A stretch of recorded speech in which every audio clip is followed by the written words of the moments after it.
Yo, what up, big Tinder navigators? It's your boy Skizzle here. Now I want to make this very clear right off the bat that this trailer that I'm about to show you actually impressed me on a whole new level, and I'm just gonna re-emphasize the title that yes, this is not Black Ops 4 and I will still be covering Black Ops 4, don't you worry, but this may potentially kill Battlefield 5. Not Battlefield as a series though, but Battlefield 5 at least this year, because this new game is coming out this year and man, it looks phenomenal as shit. And of course I will start playing its trailer right now, and the game is called World War 3. It is modern day, so that is a big thing, and it's a shame really that everyone expected a modern day Call of Duty this year, and everyone expected a modern day Battlefield, and everyone was like, yo, let's go fam, Call of Duty versus Battlefield. We all expected that, or at least we all thought that in our minds if we did not let those words out. But it's a shame really, but in a good way, right? Because that gives a chance to someone new,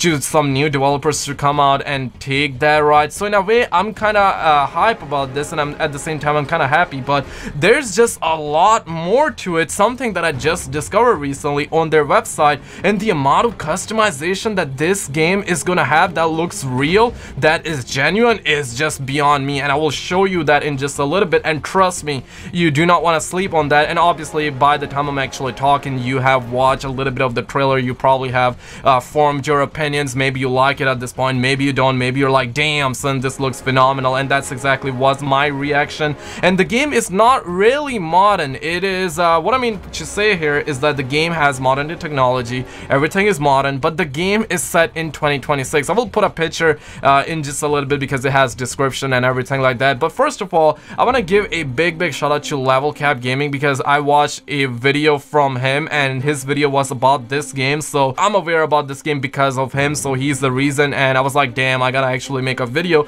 and let my homeboys know, you know what I'm saying, get you guys hooked on that shit, because this can be amazing. In the beginning we see that this guy is looking at some maps, looks like a commander to me, and kind of like doing call out, and then we see the military base, kind of reminds me of Modern Warfare 2, but this one is definitely a little bit futuristic but modern, and looks really good, where the soldiers are just attaching attachments and getting ready for the fight. And it also has some features from Call of Duty, not in a bad way though. I think it's pretty cool. But when you actually go on their website, I will actually have that playing in the background too, but don't you worry, we're gonna talk a little bit more about the trailer. And there are I believe I spotted a Lodestar, and I spotted other similarities. I even spotted M249 style, one of my favorite light machine gun, right? But the website says the following: prepare for World War 3. World War 3 is a multiplayer military FPS set in a modern global conflict. Strong team play, national armed forces, real locations, full body awareness, I'm saying damn son, and a versatile customization system all contribute to the authenticity of the modern combat experience, enhanced by other essential elements such as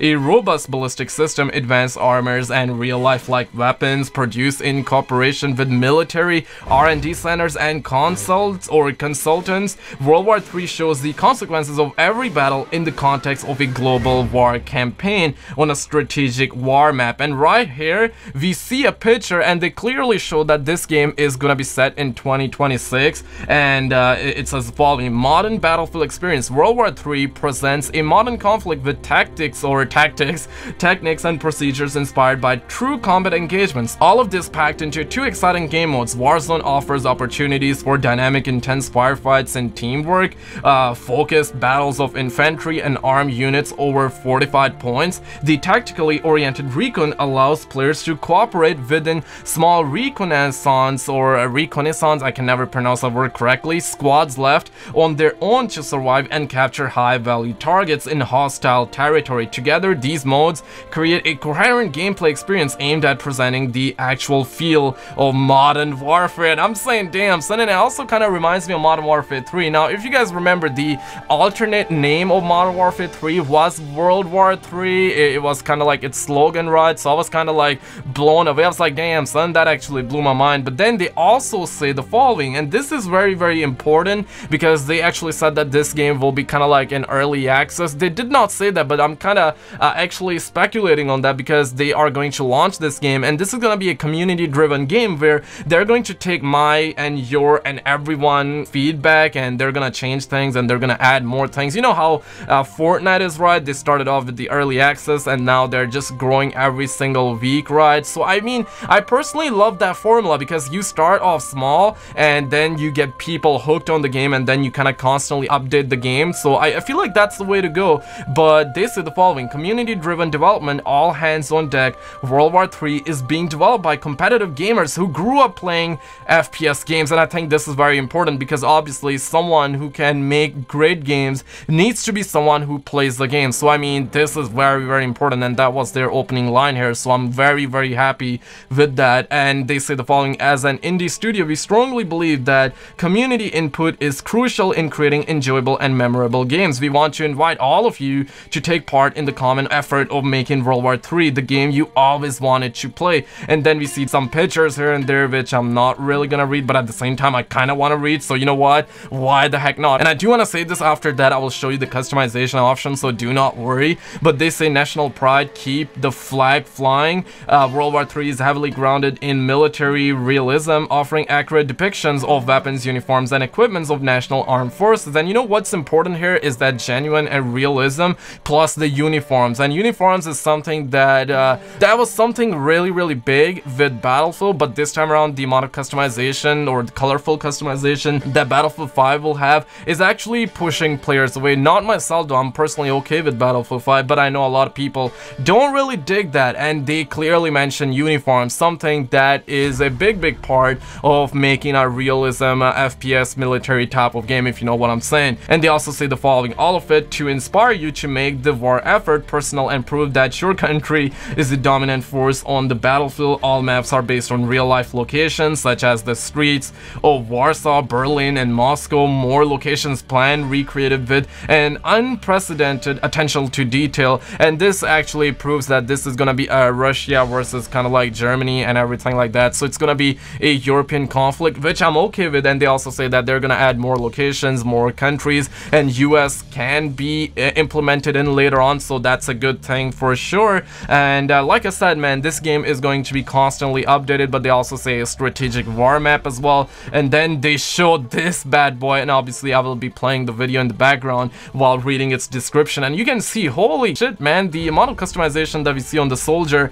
plus tanks and weapons. It kind of says that you can actually customize your soldiers with equipments, uniforms, everything like that, plus your weapons with attachments, different ammo types, and plus camos, plus your tanks with you can pimp out your tank basically and all of the vehicles in the game. But they say versatile customization, no limits, you decide. So that's like the catchphrase, and I'm saying, damn son, for sure. Find your I mean, I'm a simple man, I see no limits, you decide. I'm mind blown, you know what I'm saying? But they also say find your own unique combat set fitted to your needs and style without being bound by classic or rules. Choose from hundreds of combinations of unique weapon parts, attachments, skins, camos, and pins. Same rule applies to vehicles, tactical gear, and uniforms. If it's possible in real life, it's possible in World War 3. Simple as that. And I'm like, yo, this, I'm pretty sold. And then we see real life locations here, and we see some artwork, looks absolutely stunning. And that's pretty much about it on the website. But now I want to show you something that I spotted in the trailer that I thought was really cool. First of all, we do see the RCXD, right?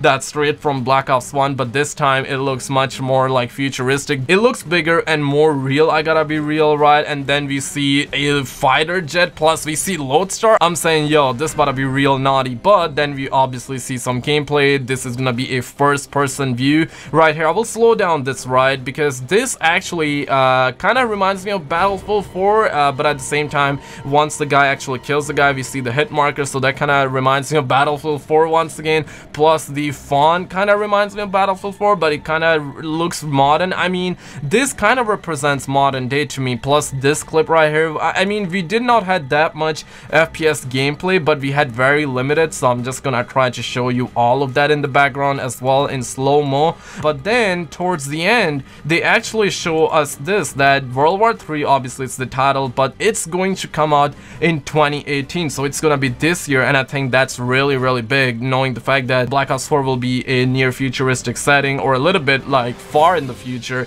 Plus we're gonna have Battlefield 5 that will go back to World War 2, which gonna be good, but at the same time fans are not happy with it, so they are gonna come out with something like that. And I guess for this game, the scenario would be like go big or go home, right? It's gonna come out on Steam, so that may be the sucky part about it, because obviously sadly I personally have PS4, but I do have Steam and a good PC, so I'm gonna be getting this game regardless. But I know a lot of you guys would be playing on PS4 or Xbox One. But hey, I feel like that if you got a normal to a high-end PC, you will still be able to get this game, right? So let's just wait upon this game arrival, and I hope that this is a strong contender. Overall, I'm pretty impressed, but let me know what you guys think in the comments below. Would you say this is a banger, or would you say not for me? But let me know what you guys think for sure. Subscribe if you're new with notifications, because YouTube has been very weird lately. But check out some other videos in the meantime, and I will surely see you in the next one.